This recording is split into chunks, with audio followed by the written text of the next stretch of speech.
ہم یہ کہیں کہ ایک گیا دو گئے، 72 اپنے ہی جگر کے ٹکڑے، اور ان میں ایک شبیہ رسول حضرت علی اکبر 18 سال کا جوان کہ جس کی شکل و شباہت رسول اللہ جیسی تھی.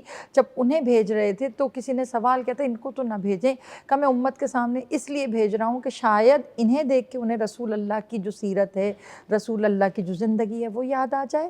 وہ شہید ہوئے، اور اس کے بعد امام حسین کی کربناک شہادت، وہ اصول جو دین وضع کرتا ہے ایک جانور کو ذبح کرنے کے لیے، کہ جب آپ جانور کو ذبح کریں تو خنجر تیز ہو، جب جانور کو ذبح کریں پانی پلا کر کریں، جب جانور کو ذبح کریں تو اس کا بچہ اس کو نہ دیکھ رہا ہو، جب جانور کو ذبح کریں تو ایک جانور دوسرے کے سامنے ذبح. یہ اسلام کے اصول ہے.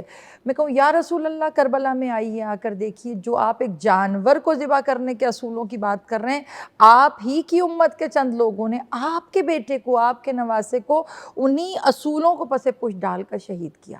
خنجر بھی کند لیا، ایک کے سامنے دوسرے کو بھی شہید کیا. ایک ضرب میں گلا کاٹنے کا حکم ہے کہ یوں تیز وار سے کرو. 13 ضربوں میں امام حسین علیہ السلام کے سر کو تن سے جدا کیا گیا. چلو یہاں پہ بات ختم ہو جاتی. پھر آپ کہتے ہیں کہ گریہ کیوں کرتے ہو؟ بیٹا ہم نہ کرتے گریہ اگر ان کا لباس نہ لوٹا جاتا. ایک قاتل دوڑتا ہوا آیا، اور آنے کے بعد وہ اس نے دیکھا کہ مجھ سے پہلے لباس وغیرہ سب لوٹ کر چلے گئے لوگ. اس نے دیکھا کہ ایک انگشتری امام حسین علیہ السلام کی انگلی میں ہے. اب جو اس نے انگلی میں انگوٹھی کو دیکھا تو اسے لگا کہ یہ رسول اللہ کی ہوگی. اب جب رسول اللہ اس نے اتارنے کی کوشش کی تو زخموں سے انگلی اس قدر سوجن تھی کہ وہ اتر نہیں رہی تھی. اس نے کہا یہ میرے رسول کی انگوٹھی ہے، یہ تبرکاً مجھے ملنی چاہیے. اس نے اس انگوٹھی کو اتارنے کے لیے انگلی کو قطع کر لیا. یہاں پہ میں کس طرح کہوں کہ یا رسول اللہ آپ کے تبرکات کی تو لوگوں کو پرواہ ہے، آپ کے خون کی، آپ کی نسل کی پرواہ نہیں تھی اس وقت زمانے میں. اس کے بعد چلو ٹھیک ہے لباس بھی اتر گیا، انگوٹھیاں بھی لے لیں، آپ نے مال غنیمت بھی لوٹ لیا، اب تو چھوڑ دیتے. وزنی گھوڑوں کی ٹاپوں سے لاشوں کو پامال کروا دیا. پھر یہ سب قربانیاں جو ہوئیں، یہ جو سب میں مصائب و الم برداشت کروں. آپ کیا سمجھتے ہیں امام حسین کو نہیں پتہ تھا؟ جس دن امام حسین علیہ السلام کی ولادت ہوئی اس دن ملائکہ جوگ در جوگ رسول اللہ کو مبارکباد دینے آئے، اور یہ واحد ولادت ہے کہ جس پر سب سے زیادہ گریہ ہوا. ولادت 3 شعبان جب امام حسین علیہ السلام گود میں آئے ہیں تو روایات میں ہے کہ جب ملائکہ نے مبارکباد دی کہ یا رسول اللہ آج آپ کے گھر وارث آیا ہے، انا اعطیناک الکوثر کی تفسیر آئی ہے، تو روایتوں میں ہے کہ رسول اللہ نے امام حسین کے گلے پہ پہلا بوسہ دیا. دیکھیے وہ جو بوسہ گلے پہ تھا، جبریل نے آ کے سب سے پہلے امام حسین کو بتایا، رسول اللہ کو بتایا کہ یہ جو امام حسین علیہ السلام ہیں یہ کربناک شہادت سے دوچار ہوں گے. یہ پیدائش کے وقت، یہ پیدائش کے وقت سب بتا دیا گیا تھا. مطلب یہ وہ معاملات تھے جو رسول اللہ نے ڈیل کی اللہ سے کہ پروردگارہ تیرے دین کی خاطر میری نسل ختم ہو جائے مگر تیرا دین باقی رہے. آج جو ہم امت مسلمہ ہیں، آج جو ہم یہاں پہ بیٹھے ہیں، ابھی جو آپ نے بہت پیاری بات کی کہ ہماری نمازیں، ہماری عبادات، ہمارے عقائد، یہ سب کچھ صدقہ ہے امام حسین علیہ السلام کا اس کربلا کا، کہ جنہوں نے دین کی حیت کو بچانے کے لیے اپنی قربانی بھی دے دی اور اپنی نسل کو بھی فنا کر دی. بے شک. تو جب یہ بات پیدائش کے وقت ہی طے ہو گئی، نبی پاک صلی اللہ علیہ وآلہ وسلم کو پتہ چل گئی، اور امام حسین کو بھی یہ پتہ تھا، اپنی زندگی پل پل وہ جیتے رہے اور گزارتے رہے یہ جانتے ہوئے کہ ان کی زندگی کا مقصد کیا ہے. دیکھیے ایک بات یاد رکھیے گا کہ اہل بیت ہوں، اصحابہ کرام ہوں، جب وہ اپنے مقصد سے جڑ جاتے ہیں نا تو وہ اپنی ذات کو بہت پس پش ڈال دیتے ہیں. اور یہ جو آج ہم امت مسلمہ ہیں، ہمارا بھی یہی انداز زندگی ہونا چاہیے کہ جب ہمارے پاس ایک مقصد آ جائے تو اس مقصد کے تحت ذات پیچھے ہو جانی چاہیے. ہم لوگ کامیاب اس وقت کیوں نہیں ہیں؟ کیونکہ ہم ذات کو آگے رکھتے ہیں، مقصد کو پیچھے رکھتے ہیں. آپ ہی دیکھیں رسول اللہ کی شہادت کے بعد، تمام خلفائے راشدین کی شہادت کے بعد، اب دین کی حیت جب یزید کو خلیفہ بنایا گیا 60 ہجری، اگر آپ تاریخ پڑھیں تو اس نے مدینہ میں امام حسین مقیم تھے، اس نے امام حسین کو خط لکھا. ولید ابن عتبہ اس وقت مدینہ کا گورنر تھا، ٹھیک ہے. دیکھیے جب آپ کسی چیز کو رائج کرنا چاہتے ہیں نا تو آپ کی کوشش ہوتی ہے کہ جو علاقے کے بڑے بڑے لوگ ہیں نا 4-5 ہم ان سے بات کر لیں، اگر وہ ہمارے مقصد پہ قائل ہو جائیں گے تو پورے علاقے کو قائل کرنا بہت آسان ہو جائے گا. اب یزید کا کردار اگر آپ پڑھ لیں، اس وقت میں کیا بیان کروں اس کا کردار، کیونکہ اگر ہم بیان کرتے ہیں تو بہت سے لوگ اس کے اوپر بھی کھڑے ہو جاتے ہیں کہ وہ صحابی رسول کے بیٹے ہیں تو آپ اس پہ بات نہ کریں. بھائی آپ ان کے کردار پہ بات کریں. امام حسین کی جو میں کہتی ہوں قربان جاؤں مولا، آپ کے تدبر پر، آپ کے تفکر پر. اس نے لیٹر لکھا، اس نے ولید کو بھیجا کہ بھائی آپ سب سے پہلے تو امام حسین سے بیعت لیں، اگر امام حسین نے بیعت کر لی تو نور علی نور، پھر تو ہمیں کسی اور کی بیعت کی ضرورت ہی نہیں ہے، کیونکہ ہمیں ایک اوتھینٹکسٹی مل جائے گی، ہمیں پتہ چل جائے گا کہ نواسۂ رسول ہمارے ساتھ ہیں. تو مطلب آپ یہ دیکھیں کہ انہیں بھی پتہ تھا کہ امام حسین کی اسٹرینتھ اینڈ طاقت کیا ہے. بلایا گورنر مدینہ نے امام حسین علیہ السلام کو کہ بھئی آپ کے لیے خط آیا ہے، انہوں نے آپ سے بیعت مانگی ہے. اب یزید کا فسق و فجور پورے معاشرے میں رائج تھا، پتہ تھا کہ وہ کیسا ہے، اس کا کردار کیسا ہے. جو میں بس مختصراً اس کو کہوں گی کہ جو چیزیں نبی پاک نے حرام قرار دی تھی نا وہ بھی اس کی زندگی میں شامل تھیں. تو ایک اس طرح کے کام کرنے والا کیسے خلیفۃ المسلمین ہو سکتا ہے. اب یہاں پہ دیکھیں مزے کی بات کیا ہے، میں یہ تمام اپنے جتنے بھی ہمارے صاحبان ممبر ہیں، خطبہ ہیں، میں ان سے بات کروں. اس نے امام حسین کو ایک آفر دی یزید نے، اس نے کہا کہ آپ مدینہ لے لیں، سیریا مجھے دے دیں. شام مرکز تھا نا. اس کے بعد جب سے مدینہ دارالحکومت ختم ہوا اس کے بعد سے دوبارہ مدینہ دارالحکومت بنا ہی نہیں. اتنا اسٹرانگلی دشمنان اسلام جو تھے وہ وہاں کے سیریا کو انہوں نے، دمشق ان کا دارالحکومت تھا. لیٹر میں اس نے آفر کرا دی کہ بھائی امام حسین علیہ السلام آپ کو میں یہ ضرور کر سکتا ہوں، کیونکہ آپ کا ایک مرتبہ ہے، ایک نام ہے مدینہ میں، تو آپ مدینہ رکھیں، مجھے آپ یہ پورا علاقہ جو اس سائڈ والی بیلٹ ہے وہ دے دیں، نہ میں آپ کو چھیڑوں نہ آپ مجھے چھیڑیں. صحیح، آسان ہو گیا. اب امام حسین علیہ السلام سے کہا آپ اس معاہدے پہ سائن کر لیں، آپ ظاہری طور پہ میری بیعت میں آ جائیں، لیکن آپ یہاں پہ جو مرضی کریں مجھے مسئلہ نہیں. امام حسین کے لیے کتنا آسان تھا مسجد نبوی کے ممبر پر بیٹھ کر صرف اور صرف خطابت کرنا. نانا کی حدیثیں سناتے، نانا کی باتیں سناتے، نانا کے قصے سناتے، لوگ مجمع کے نیچے بیٹھ کے سر دھنتے رہتے. مگر امام حسین علیہ السلام نے ہر مبلغ کو ایک راستہ سمجھا دیا کہ ممبر پر بیٹھ کر تقریر کرنا بہت آسان ہے، مگر اس مقصد کے لیے میدان عمل میں اترنا بہت مشکل ہے. کربلا میرے اور آپ کے لیے درس ہے. آپ نے مجھے کرسی پہ بٹھایا، مجھے لیکچر دینے کے لیے کھڑا کر دیا.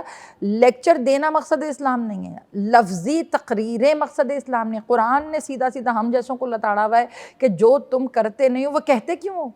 مطلب سب سے پہلی پکڑ تو تمہاری ہے کہ تم دوسروں کو تو اتنی لمبی لمبی تقریریں کر رہے ہو، تمہارے اپنے گھر کا ماحول بے نمازی ہے، تو تم ایسی باتیں کرتے کیوں ہو. امام حسین نے وہاں پہ ایک سٹیپ لیا. یہاں پہ میں کہتی ہوں کہ مولا کا ایک جملہ کہوں گی. کیا جملہ امام حسین کہہ گئے. بیعت یزید مانگ رہا ہے. اب اگر میں آپ سے کہوں آپ یہ کام کریں گے، آپ کہیں گی نا کہ میں نہیں کر رہی، میں تو نہیں کروں گی، یہی کہیں گی. امام حسین نے ایک عجیب جملہ کہا. جب بیعت مانگی گئی، ولید نے کہا بیعت کریں، تو امام حسین علیہ السلام نے وہاں کھڑے ہو کے جملہ کیا کہا کہ مجھ جیسا تجھ جیسے کی بیعت نہیں کر سکتا. مجھ جیسا تجھ جیسے، یہ پہلا انکار تھا جو امام حسین علیہ السلام نے کیا. لیکن میں کہتی ہوں مولا نارملی جملہ ہوتا کہ میں تو یزید کی بیعت نہیں کروں گا، ختم، بات ختم ہو جاتی. امام حسین کی آواز آئی کہ میں اگر کہتا نا کہ میں نہیں کروں گا تو یہ بیعت کا سوال، یہ حلال و حرام کا جو فرق ہے یہ میرے ساتھ ہی ختم ہو جاتا. مگر میں نے مجھ جیسا کہہ کے ایک دروازہ کھول دیا، کیونکہ اب میں حسین نہیں ہوں، اب میں ایک نظریہ ہوں. اب میں حسین نہیں ہوں، اب میں ایک فکر ہوں. اب میں حسین نہیں ہوں، اب میں ایک تحریک ہوں. جس بشر کے اندر تحریک حسینیت چلے گی پھر وہ مجھ جیسا ہوگا. جس میں حلال و حرام کی تفریق کا فرق ہوگا وہ مجھ جیسا ہوگا. جو ظلم کے خلاف ڈٹنے کی طاقت رکھے گا وہ مجھ جیسا ہوگا. کہ جو دین کے مقصد کو سمجھے گا وہ مجھ جیسا ہوگا. اور تجھ جیسا مطلب کہ جو دین میں فسق و فجور کو ایڈ کرے، جو اپنے مطلب کا دین لے لے. جیسے بنی اسرائیل کے سورہ میں اللہ کہتا ہے نا کہ ان کی ہلاکت کی وجہ یہ تھی کہ یہ دین میں سے وہ چیزیں لے لیتے تھے جو انہیں پسند ہے، اور جو انہیں نہیں پسند ہے وہ اس کو چھوڑ دیتے تھے. تو امام حسین نے تجھ جیسا کہہ کے بھی فرق رکھ دیا کہ اب تم یاد رکھو آج کے بعد سے 61 ہجری کے بعد سے نہ کوئی فرقہ ہوگا نہ کوئی مذہب ہوگا، صرف 2 تھاٹس ہوں گی، یا کوئی یزیدی ہوگا یا کوئی حسینی ہوگا۔ یہ فیصلہ آپ نے کرنا ہوگا کہ یا آپ یزید کے ساتھ ہو جائیں یا آپ حسین کے ساتھ۔ تو دونوں راستے واضح کر دی گئے، آپ واضح چوائس کر آپ کی۔ جی گفتگو کا سلسلہ آگے بڑھائیں گے، بریک کے بعد آتے ہیں ہمارے ساتھ۔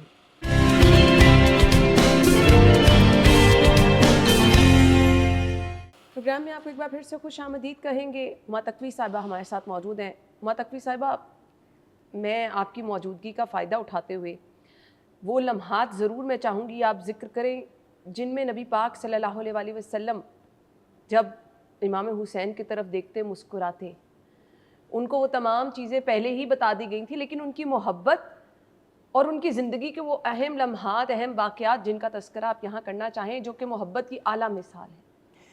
دیکھیے، سب سے پہلے تو ہمیں اپنے اندر کلیئر کرنا ہے کہ ہمارے اندر رسول پاک کی محبت کہاں اسٹینڈ کر رہی ہے، اور ایک پیمانہ ہوتا ہے۔ ایک پیمانہ ہوتا ہے جب آپ کسی سے محبت کرتے ہیں تو اس کا پیمانہ یہ ہوتا ہے کہ جس سے وہ محبت کرے آپ کو بھی اس سے محبت ہو جاتی ہے۔ مطلب الٹیمیٹلی یہ نیچرل سی چیز ہے، اس میں کوئی مشقت کرنے کی ضرورت نہیں ہے۔ اسی محبت کا دوسرا تقاضا یہ ہے کہ جس کی دشمنی اس سے ہو اس کی آپ سے بھی دشمنی بے شک، بے شک، سمجھ رہے ہیں؟ بے شک، اگر کوئی خدا نخواستہ رسول اللہ کا دشمن ہے تو وہ میرا دوست نہیں ہو سکتا۔ بے شک، اگر رسول اللہ جس سے محبت کر رہے ہیں میں اس سے نفرت نہیں کر بے سکتی۔ شک۔ تو اب مجھے زندگی میں دیکھنا ہے کہ رسول اللہ کس سے محبت کر رہے تھے، وہ کون سی ہستیاں تھیں کہ جن کو دوش پر بٹھا کر زلف مبارک جس پہ سورہ واللیل قصیدے پڑھیں، وہ سورہ واللیل کی تفسیریں ایک امام حسن کے ہاتھ میں ایک امام حسین کے ہاتھ میں، اور وہ ہاتھ میں لے کر اور وہ راستے پہ سفر کرنا، اور کسی مطلب صحابہ کرام رشک کرتے تھے کہ یا رسول اللہ کمال، یہ بچے تو خلیفہ دوئم نے آ کے کہا تھا کہ یا رسول اللہ کمال سواری ہے، تو رسول اللہ نے کہا تھا سوار بھی تو کمال ہیں، یہ سوار بھی تو جن کے لیے رسول اللہ بات بات میں امام حسین علیہ السلام کے کبھی لبوں پہ بوسہ دیں، کبھی گلے پہ بوسہ دیں، جب وہ بوسہ دیتے تھے پھر کبھی ہاتھوں کو چومتے تھے، امام حسین کے اعضاء پر بوسے دیتے تھے رسول اللہ۔ اس کے بعد رسول اللہ جب ان بچوں کو دیکھتے تھے تو لوگوں سے کہا کرتے تھے کہ اگر کسی نے مجھے کامل دیکھنا ہو تو ان دونوں نواسوں میں میری شبیہ کو تلاش کر لے۔ یہاں تک رسول اللہ نے کہا الحسین منی و انا من الحسین، یعنی کہ اے لوگوں یہ یاد رکھو حسین مجھ سے ہے اور میں حسین سے ہوں۔ اس حدیث کا مقصد مطلب اس طرح میں وہی بات کروں گی کہ ہمیں کچھ باتیں سمجھ نہیں آ رہی، ہم کم فہم ہیں، کم علم لوگ ہیں، اور رسول اللہ کا جو معیار علم ہے وہ مجھے اور آپ کو کہاں سمجھ آئے گا۔ اگر عام نانا بات کرتا تو وہ یہ کہتا میرا نوازا ہے، یہ تو مجھے بہت پیارا ہے، یہ کیا مطلب ہے کہ حسین مجھ سے ہیں اور میں حسین سے ہوں؟ اس کا جواب 61 ہجری کے بعد ملا۔ کب؟ پیدائش سے لے کر 61 ہجری تک امام حسین رسول سے تھے، لوگ ان کو نواسے رسول کہتے تھے، مگر 61 ہجری سے لے کر قیامت تک رسول حسین سے ہیں، کہ امام حسین علیہ السلام نے وہ محبت وہ پیار جو نانا کا تھا سجدے میں رسول ہیں۔ یہ تو المشہور واقعہ ہے، اور نواسا عام نواسا نہیں ہے۔ میں کہوں کہ کھیلتے کھیلتے آگے اور نہ، میں سمجھتی ہوں کہ ایک مقصد ایک پیغام کنوے کرنا تھا امام حسین علیہ السلام اور رسول اللہ نے۔ امام حسین پشت رسول پہ آ کے بیٹھ گئے، اب پشت رسول واجب نماز میں بیٹھے ہوئے ہیں اور رسول اللہ سجدے کو طول دیے جا رہے ہیں، سجدے کو طول دیے جا رہے ہیں۔ میں کہوں یا رسول اللہ آپ تو رسول ہیں، پیچھے جماعت ہے، رسول اللہ نواسا ہٹائیے، مگر جبرائیل امی وہی لے کر آ گئے، یا رسول اللہ جب تک حسین نہ ہٹے آپ نے نہیں ہٹنا، آپ سجدے کو طویل کیجئے۔ پتہ چلا وہ سجدہ اتنا طویل ہوا، جب امام حسین اترے تب رسول اللہ اٹھے اور اٹھنے کے بعد نماز مکمل کی۔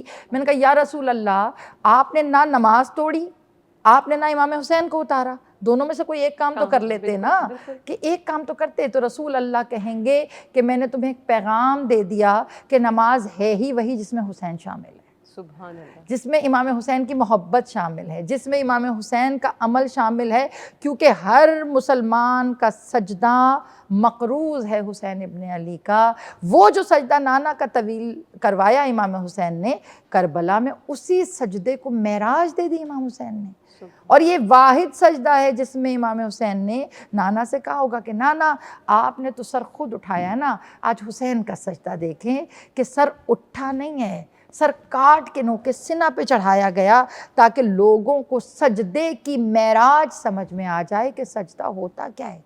رسول اللہ کے ساتھ محبت کا جواز اہل بیت ہیں۔ اگر آپ اہل بیت سے محبت نہیں کر پا رہے تو اپنے دل میں سوچیں کہ ہم رسول اللہ کی محبت میں کہاں اسٹینڈ کر رہے ہیں۔ تو یہ احادیث کا انبار لگا ہوا ہے جو کہ امام حسین علیہ السلام کی محبت رسول اللہ کے ساتھ واضح طور پہ بیان کر رہا ہے۔ رسول اللہ اکثر بلا لیتے تھے بچوں کو۔ آپ کو یاد ہوگا کہ جب رسول اللہ کے بدن میں ضعف آیا تھا اور جب ضعف آیا تو وہ جناب فاطمہ کے گھر گئے اور جناب فاطمہ سے کہا تھا کہ بیٹا مجھے ایسا لگ رہا ہے کہ جس سے میرے بدن میں طاقت نہیں ہے، میری چادر یمانی جو ہے وہ میرے اوپر ڈال دو۔ اب وہ چادر اوڑھے ہوئے ہیں، اس میں امام حسن بھی آ گئے، امام حسین بھی آ گئے۔ اب بچے نے آ کے کہا نانا میں آ جاؤں، آ جاؤ۔ دوسرا امام حسین ہے، نانا میں آ جاؤں، آ جاؤ۔ پھر امام علی آئے، کہا میں آ جاؤں، آ جاؤ۔ پانچوں جب چادر کے نیچے ہو گئے تو اللہ نے اس چادر کی فضیلت پہ سورہ احزاب کی آیہ مبارکہ 33 کو نازل فرمایا، انما یرید اللہ لیذھب عنکم الرجس اہل البیت ویطہرکم تطہیرا۔ یہ جو آیت ہے اہل البیت، تو رسول اللہ نے وہاں تعارف کروایا تھا کہ ہؤلاء اہل بیتی، اللہ یہ میرے گھر والے ہیں، اللہ یہ میرے اہل بیت ہیں۔ اللہ کو اتنا پسند آیا کہ سورہ احزاب کی آیت سے اس پہ مہر لگا دی کہ حبیب ہاں یہ ہیں۔ اور پھر جب مباہلہ ہوا، مباہلے میں جب عیسائیوں کو کہا گیا ابناؤنا و ابناؤکم، تم اپنے بیٹوں کو لاؤ ہم اپنے بیٹوں کو لائیں، تو وہ رسول جس کا ظاہری طور پہ کوئی بیٹا نہیں تھا، وہ ابناؤنا کے زمرے میں اپنے بیٹوں کی جگہ امام حسن و امام حسین کو لے کر گئے۔ تو اب رسول اللہ کی محبت کو ہم کس طرح ڈھونڈیں کہ وہ ان بچوں سے کیسے محبت کرتے تھے۔ تو آج جو محرم الحرام میں آپ اس وقت اور میں ہم سب یہاں پہ بیٹھے ہوئے ہیں، یہ صرف محبت رسول ہے، وہی مودت۔ قُلْ لَا أَسْأَلُكُمْ أَجْرًا عَلَيْهِ الْمَوَدَّةَ، کہ میں تم سے نہیں مانگتا اپنے کاموں کا کوئی اجر سوائے اس کے کہ میرے اقربا سے مودت کروں۔ تو آج ہم جو مودت کے لیے بیٹھے ہیں، محبت کے لیے بیٹھے ہیں، یہ صرف محبت اظہار محبت امام حسین نہیں ہے، یہ الٹیمیٹلی اظہار محبت رسول اللہ سے۔ بے شک بے شک۔ حسین ابن علی، والد سے محبت کے کچھ واقعات بتائیے گا۔ ہاں یہ تو بہت مطلب امام حسین علیہ السلام کا یہ جو جملہ ہے کہ آپ نے کہا حسین ابن علی، مولا فخر کرتے تھے، مولا فخر کرتے تھے۔ اور جب بھی آپ نے کربلا میں تعارف دیکھا تو امام حسین نے ہمیشہ اپنا تعارف کرایا، انا حسین ابن علی، میں علی کا بیٹا۔ کیوں؟ کیونکہ سامنے وہ لوگ تھے جنہوں نے بدر، خیبر، خندق میں علی کو دیکھا ہوا تھا، انہیں پتہ تھا کہ علی ہیں کون۔ اور امام حسین علیہ السلام جو ہیں وہ اپنا تعارف اپنے بابا کے ریفرنس سے اس لیے کرا رہے تھے تاکہ انہیں پتہ چل جائے کہ ہلکا نہیں لینا، اس وقت میں عام نہیں ہوں، بدن میں خطابت، بدن میں علم، بدن میں لہو رسول کا ہے، اور ہاتھوں میں شجاعت علی ابن ابی طالب کی ہے۔ تو اس کے میں ایک چھوٹا سا واقعہ، اگر آپ تھوڑا سا مجھے ٹائم دیں تو اس میں چھوٹا سا واقعہ بیان کر، بہار الانوار علامہ باقر مجلسی کی ہے، اس میں یہ واقعہ درج ہے۔ اس میں لکھا ایک دن محفل میں جو ہے وہ رسول اللہ تشریف فرما تھے اور مولائے کائنات بھی بیٹھے تھے اور امام حسین بھی تشریف فرما تھے۔ اب یہ تینوں بیٹھے ہوئے، اب امام حسین نے بچپن کی ادا کے ساتھ نانا سے پوچھا، نانا آپ یہ بتائیے کہ آپ زیادہ محبت مجھ سے کرتے ہیں یا میرے بابا سے کرتے ہیں؟ مجھ سے کرتے ہیں یا میرے بابا سے کرتے ہیں؟ اب رسول اللہ کے سامنے دونوں ہی بہت پیارے تھے، مطلب رسول اللہ کا مولا علی سے تعلق بھی آپ جانتے ہیں، رسول اللہ کا امام حسین سے بھی تعلق آپ جانتے ہیں۔ تو رسول اللہ نے مسکرا کے بات کو جیسے کہتے ہیں نا رفع دفع کرنا، تو رسول اللہ نے پیار سے کہا کہ امام حسین سے کہا جس کی فضیلتیں زیادہ ہیں نا میں ان سے پیار کرتا ہوں، جن کی فضائل بہت زیادہ ہیں میں ان سے پیار کرتا ہوں۔ اب سامنے علی بیٹھے ہیں، سامنے امام حسین بیٹھے ہیں، آپ کو پتہ ہے امام حسین نے جملہ کیا کہا نانا اس کا مطلب تو یہ ہے کہ آپ مجھ سے زیادہ پیار کرتے ہیں۔ مطلب اب اس میں خدا نخواستہ کوئی بے ادبی کا ایلیمنٹ نہیں ہے۔ اب امام حسین نے جب یہ جملہ کہا تو رسول اللہ کہنے لگے سامنے ابو الفضائل ہیں، مولا علی کے فضیلتوں کے انبار ہیں، حسین آپ کیا کہہ رہے ہیں؟ کہا نانا آپ ان سے کہیے، امام حسین نے کہا کہ بابا سے کہیے کہ آپ اپنی فضیلتیں بیان کریں۔ اب میں اس وقت فضیلتیں بیان کروں تو میرے لیے گھنٹہ کم ہو جائے گا۔ تو مولائے کائنات نے اپنی فضیلتیں بیان کی، مثال کے طور پہ آقا آپ نے مجھے امیر المومنین کا لقب دیا، آقا اب مجھے میری پیدائش کے لیے اللہ نے کعبے کو معین کیا، مطلب جو جو فضیلتیں تھیں، میرا قرآن میں اس طرح تذکرہ آیا، یہ تذکرہ بیان کی۔ حالانکہ مولائے کائنات نے کبھی اپنے فضائل اپنے منہ سے بیان ہی نہیں کیے، مگر کیونکہ ایک عمومی محفل تھی، گھر کی تھی، تو بات ہو گئی۔ اب یہاں پر جب سارے فضیلتیں بیان کر مولا علی چپ ہوئے تو رسول اللہ نے امام حسین کی طرف اشارہ کیا، علی نے تو بیان کر دیا، اب آپ اپنے فضائل بیان کیے. تو انہوں نے کیا جملہ کہا، امام حسین نے ایک جملے میں سم اپ کیا. امام حسین نے کہا کہ نانا یہ جتنی فضیلتیں ابھی مولا کائنات نے بیان کی ہیں نا، نانا یہ میرے بابا کی فضیلتیں ہیں، اگر ان کے بابا کی اتنی فضیلتیں ہیں تو بیان کیجئے. تو یہ جو جملہ کہا، اس کے بعد کہا میری فضیلتیں جو میرے بابا سے زیادہ جو میں نے کہا وہ یہی ہیں کہ میرے نانا رسول ہیں، میرے بابا علی ہیں، اور میری ماں جناب زہرا ہیں. میرے بابا کے پاس یہ تینوں فضیلتیں نہیں ہیں. تو اس لیے دونوں کی جو محبت تھی وہ بھی کمال تھی، اور ادب اور فضیلتوں کا تقابل بھی کمال. سبحان اللہ. بریک کی طرف جا رہے ہیں جی، بریک لے لیتے ہیں، بریک کے بعد آتے ہیں ہمارے ساتھ. رہی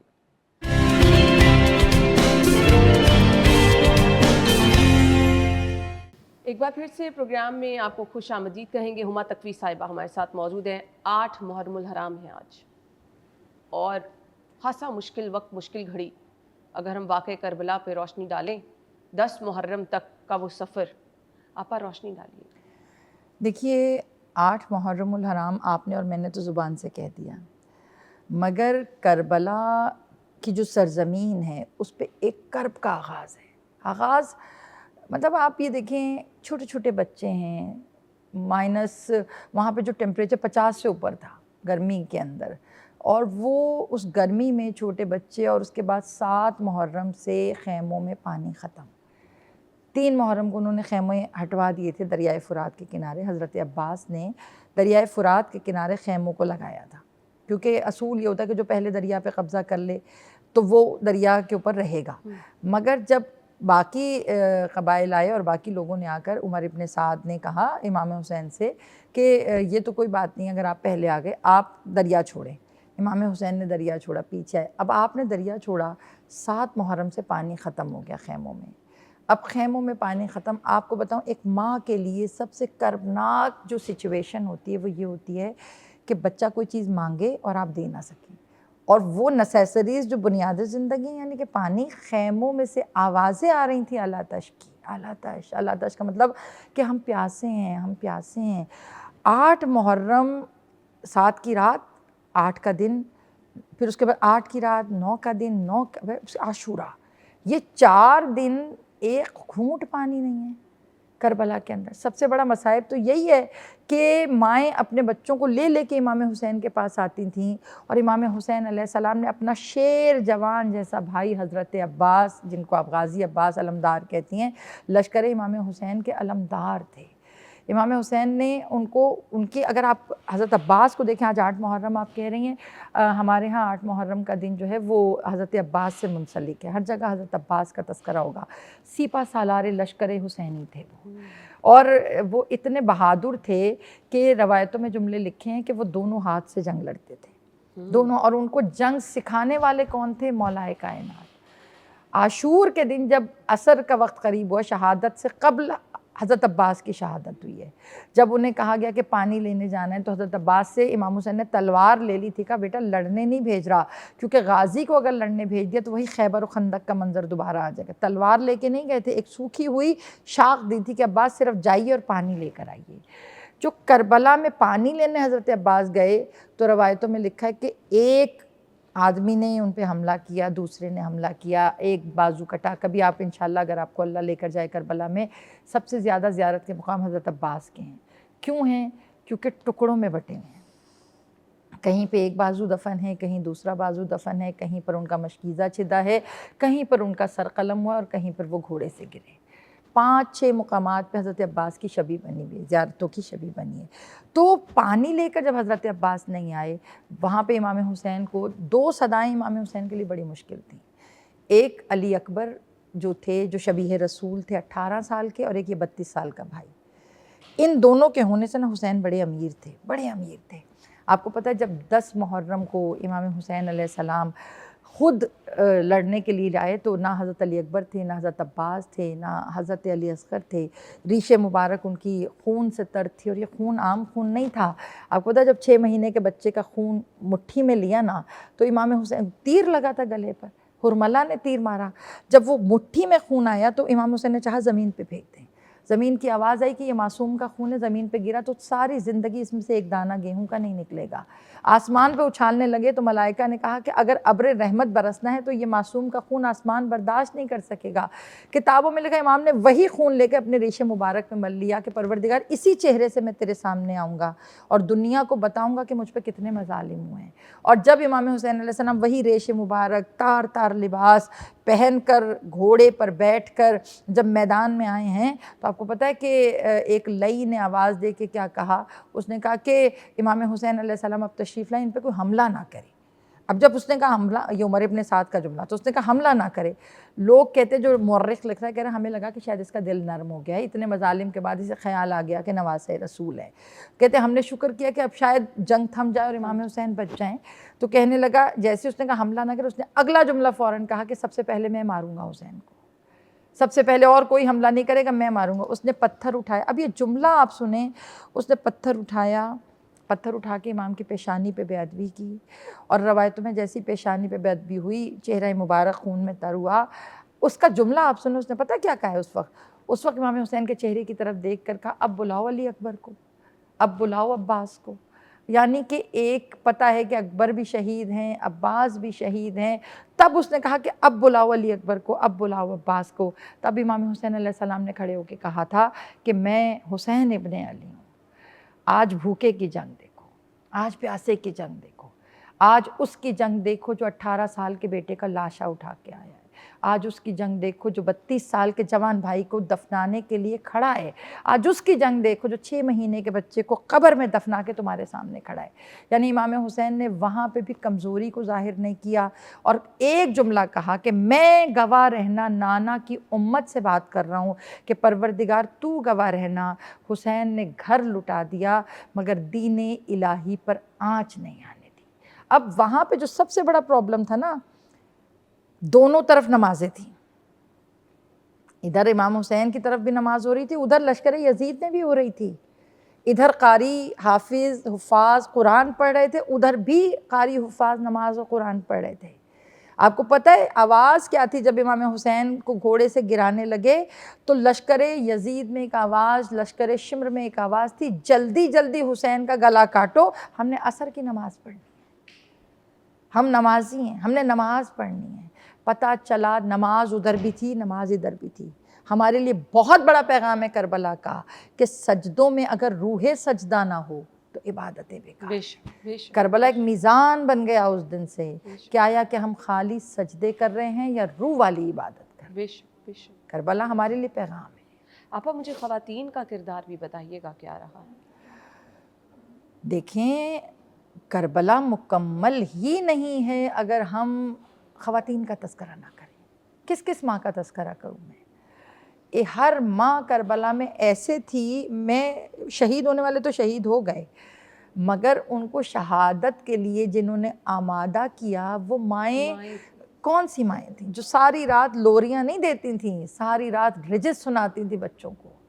جناب زینب کے 2 بچے جنگ میں شہید ہوئے ہیں، جو کہ اگر میں ان کا شجرہ نسب پڑھوں تو ہم حیران رہ جائیں، جو کہ حیدر کرار مولائے کائنات کے نواسے جعفر طیار کے پوتے. دونوں آپ کو پتہ رسول اللہ کے سپہ سالار تھے. جعفر طیار جنہیں اللہ نے 2 پر عطا کیے جنت میں، تو وہ ان کے پوتے، ان کے نواسے. سوچے دونوں طرف سے شجاعت کا خون. اور روایتوں میں ایک کی عمر 7 سال، ایک کی عمر 9 سال، اور جناب زینب رات بھر ان بچوں کو تیار کر رہی ہیں. تیار کیا کر رہی ہیں؟ کبھی چھوٹی سی تلوار دے رہی ہیں، کبھی کمر میں پٹکا باندھ رہی ہیں. کمر میں پٹکا باندھ کر کہہ رہی ہیں بیٹا صبح تم نے جانا ہے، صبح تم نے جنگ لڑنی ہے. اور ماموں، امام حسین ماموں تھے، ماموں پہ ایسے فدا ہونا ہے کہ دنیا تمہاری قربانی کو یاد رکھے. سبحان اللہ. یہ ماں اپنے بچے کو تیار کر. اچھا چلے یہ تو 7 اور 9 سال کے بچے ہیں، ایک 6 مہینے کا علی اصغر جو کہ گہوارے میں ہے، جناب ام رباب ان کی والدہ ہیں، وہ جھولا جھلا رہی ہیں، اور جھولا جھلا کے کیا کہہ رہی ہیں کہ بیٹا علی اصغر کاش تم بڑے ہوتے تو میں جو ہے تمہیں اپنے امام پہ قربان کر دیتی. سب سے بڑی بات پتہ کیا ہے؟ کربلا میں رشتے قربان نہیں ہو رہے تھے، کربلا میں ہر امتی اپنے امام پہ قربان ہو رہا تھا مقصد کے تحت. مطلب میں یہ نہیں کہوں گی حضرت عباس اپنے بھائی پہ قربان ہوئے، نہیں، حضرت عباس مقصد کے تحت امام وقت کے دفاع کے لیے قربان ہوئے. اب وہ 6 مہینے کے علی اصغر، ان کی ماں پریشان ہے کہ صبح سب قربانیاں دیں گے، میرے پاس کچھ نہیں ہے، تو رو رہی ہیں، آنکھوں سے آنسو گر رہے ہیں. تو امام حسین امام تھے کیونکہ کہ آقا میں بڑی شرمندہ ہوں آپ سے کہ کاش میرا بھی کوئی جوان بیٹا ہوتا اور میں آپ پہ صدقہ کر دیتی. تو امام حسین نے بڑا جملہ کہا. امام حسین کا جناب رباب جیسے آپ کی قربانی خدا کی بارگاہ میں قبول ہوگی نا، ایسی کسی کی قربانی قبول نہیں ہوگی. 2 بچے ان کو دیے اللہ نے، ایک بیٹی ایک بیٹا. 6 مہینے کا اصغر کربلا میں شہید، 4 سال کی سکینہ شام میں زندان میں دم توڑ گئی. دونوں بچوں کی قربانیاں عثمان نے دی. تو بے شک کتنی بڑی قربانیاں تھیں. یہ بریک کے بعد آتے ہیں ہمارے ساتھ رہیں.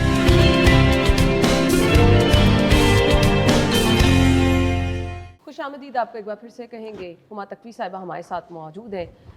9-10 محرم یوم عاشورہ، کوئی خصوصی عبادات آپ بتانا چاہیں گی جو ہم کر سکتے ہیں؟ دیکھیے بہت امپورٹنٹ ہے عبادات کا جو ذکر کرنا ہے اس وقت، کیونکہ اگر آپ کو یاد ہو تو 9 محرم کی رات امام حسین علیہ السلام نے مہلت طلب کی تھی لشکر یزید سے. انہوں نے کہا تھا مجھے مہلت، تو پوچھا کس لیے؟ کہا میں عبادات کر کے خدا کی بارگاہ میں، اس کی بارگاہ میں خود کو پیش کرنا چاہتا ہوں. تو وہ جو سجدے ساری رات 9 محرم کی امام حسین کرتے رہے. تو بینگ آ مسلم ہمیں بھی پتہ ہونا چاہیے کہ ہم اس رات کو کیا کریں. اس رات میں آپ سب سے اہم عبادت گریہ تو ہے، مغموم رہنا، چہروں کو ایسا بنا لینا جیسے یتیموں کا چہرہ ہوتا ہے. مطلب 9-10 محرم کو اپنے چہرے پہ غم کو طاری کرنا، یہ بھی ایک عبادت ہے. اس دن آپ کا اسراف سے بچنا، اس دن آپ کا مزین ہونا، رسول کی بارگاہ میں ایسے کھڑے ہونا جیسے رسول اس وقت ہے، یہ بھی ایک عبادت ہے. مگر اس کے ساتھ روایتوں میں نمازیں آئی ہیں کہ اس میں آپ 4 رکعت نماز پڑھ لیجئے، 2 کر ہر رکعت میں الحمد کے بعد 50 مرتبہ قل هو اللہ پڑھ لیجئے. اس کے علاوہ قل هو اللہ کی جو ایک تسبیح ہے وہ بھی یکم محرم سے لے کر اگر آپ 10 محرم تک قل هو اللہ کی ایک تسبیح پڑھیں تو یہ توحید کے اعلان کی تسبیح ہے. قل هو اللہ احد، یہ اعلان توحید، اور کربلا فتح توحید ہے. تو کہ آپ یہ جو سورہ اخلاص ہے آپ اس کو پڑھیے. ہمارے مکتب تشیع میں زیارت عاشورہ ہے جس کو پڑھنا بہت زیادہ ثواب ہے، تو ہم زیارت عاشورہ کی بھی تاکید کرتے ہیں. اگر کوئی عربک نہ پڑھ سکے تو وہ ترجمہ پڑھ کر زیارت عاشورہ اس سے بھی مستفیض ہو سکتا ہے. اور پورے دن کے اندر تسبیح ہے اللہم لعن قتلۃ الحسین، کہ آپ امام حسین علیہ السلام کے قاتلوں سے اظہار براءت کریں کہ پروردگارہ جنہوں نے نواسۂ رسول کو قتل کیا میرا ان سے کوئی تعلق نہیں. یہ اعلان ہے، یہ اپنے اندر تجدید عہد ہے کہ اللہ مجھے اس فہرست میں کھڑا نہ کرنا. تو یہ براءت کا اظہار بھی تسبیح کی صورت میں آپ کیلکولیٹ کر کے کریں. اس دن روز عاشورہ بھی آپ 2 رکعت نماز اگر جلدی ہے تو فجر کی طرح پڑھ لیں. پھر اس میں جو ہے ہمارے مکتب تشیع میں روزہ نہیں ہوتا، عاشور کے دن ہم فاقہ کشی کرتے ہیں. فاقہ کشی میں یہ ہوتا ہے کہ ہم پانی کھانا اپنے اوپر ساقط کر دیتے ہیں اس وقت تک جب تک امام حسین پیاسے رہے. اس دن ہم روزہ نہیں رکھتے. پھر ہم وہ جب اناج کھائیں تو اس غذا کو سادہ رکھیں، اس دن بہت لائوش کھانا نہ کھائیں. تو اس کے اندر استغفار جو ہے وہ کثرت سے پڑھیں، اس کے اندر جو ہے وہ درود محمد و آل محمد پہ کثرت سے پڑھیں. یہ وہ عبادتیں ہیں جو آپ چلتے پھرتے کر سکتے ہیں، ضروری نہیں ہے کہ آپ مصلی پہ بیٹھیں، کیونکہ اس دن کا مین عبادت جو ہے وہ مغموم رہنا اور رسول اللہ سے اظہار محبت کرنا. پیغام آج جو ہمیں کربلا میسج دے گیا، جو ہمیں وہ تمام چیزیں، جو بڑی بڑی قربانیاں، آج دین سربلند ہے، جو ہمارے پاس پیغام ہے، ہم نے اب اس دین کو لے کے چلنا ہے. جی بہت بڑی ذمہ داری ہے. دیکھیے کربلا کے پیغام ایک پیغام نہیں ہے. کربلا قربانی کا پیغام دیتا ہے، کربلا ایثار کا پیغام دیتا ہے، صبر کا پیغام دیتا ہے، اس کے بعد عبادات کا پیغام دیتا ہے، بقا کا پیغام دیتا ہے. دین کی جو حیت ہے اسے کوئی مسخ نہ کرے، جیسا رسول اللہ نے دین دیا ہے اس کو ایز اٹ از فالو کرنا، یہ بھی کربلا کا پیغام ہے. اگر ہم صرف کربلا کو سمجھ لینا تو ہمارے اندر سے خود پسندی باہر نکل آئے، ہمارے اندر سے انا پرستی باہر آ جائے. کربلا سیکریفائز ہے، مطلب اگر آپ کے سامنے کوئی اور ہے تو اپنی ذات کو مقدم نہ کیجیے، اس کو آپ جو ہے اپنے اوپر پریفر کیجیے. تو ہم کربلا سے ایک پیغام نہیں لے سکتے، لیکن اس کا سب سے اسٹرانگ پیغام یہ ہے کہ امت محمدی، امت مسلمہ کو ایک پلیٹ فارم پر اکٹھا کرنا، اور جو دشمن چاہتا ہے کہ ہمیں تفرقے میں ڈالے، ہمیں ایک دوسرے کے خلاف کرے، کربلا وہ واحد وجہ ہے ہم سب کو ایک جگہ پہ اکٹھا کرنے کی، کہ اگر ہم مقصد کربلا پہ اکٹھے ہو جائیں تو الٹیمیٹ الٹیمیٹلی ہم سارے رسول اللہ کی بارگاہ میں پہنچ جائیں گے, بے شک, اور جب بے شک. رسول ہمیں قبول کر لیں تو خدا ہمیں ریجیکٹ نہیں کر بے سکتا. شک آپ نے صحیح کہا, بے شک. بہت بہت شکریہ آپ کے قیمتی وقت کے لیے. ناظرین ہمیں اجازت دیجیے, اللہ حافظ.